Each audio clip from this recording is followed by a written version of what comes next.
mos se bon veten të mallkoj nën e bab. Wa qada rabbuka an la ta'budu illa iyyahu wa bil walidayni ihsana. Saktojnë në mënyrë të prerë, nuk lëviz ky parim universal që ta adhurohet Zoti një dhe një vetëm, ndaj prindërve duhet me qenë respektues maksimalisht. Po arrite nëna ose babai të mallkojë, të mërzitet, ka mbaruar jeta jote aty. O i ri dhe e re, të begatoft i madhi Zot, e mërzite, e hidhrove, i nëzore babës e nënës lot hidhrimi se jetu shku në 3 natës, apo gëjmë botën e bigjozit, apo të drogës, apo s'pomson, apo nuk po studion, nuk jenë ëndrat e tyre të bosh njëri dobishëm dhe ato mërzitën hidhrohen, ke mbaru ti si njëri.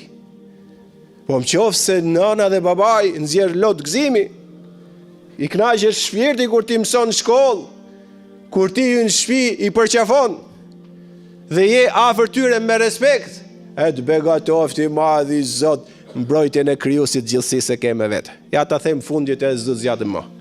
Një nga kënaqësitë më të mëdha që kam shumë kur më takojnë prindër edhe më përgëzojnë për Zotin që o një dhe një vetëm. Dhe më thojnë ka qenë djali kështu ose vajza kështu.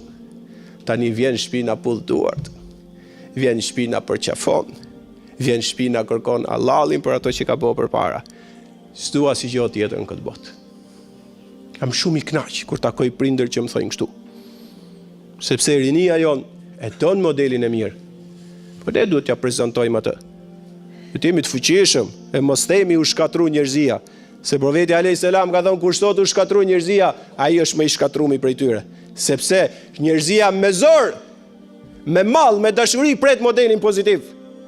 Por ne duhet jemi të Zot t'ja paraqesim atë njerëzve, se njerëzit kur ballafaqohet modeli pozitiv dhe modeli negativ, do shkojnë ke pozitivi, shkojnë ke negativi, kur si jemi të Zot ne me dhën modelin pozitiv.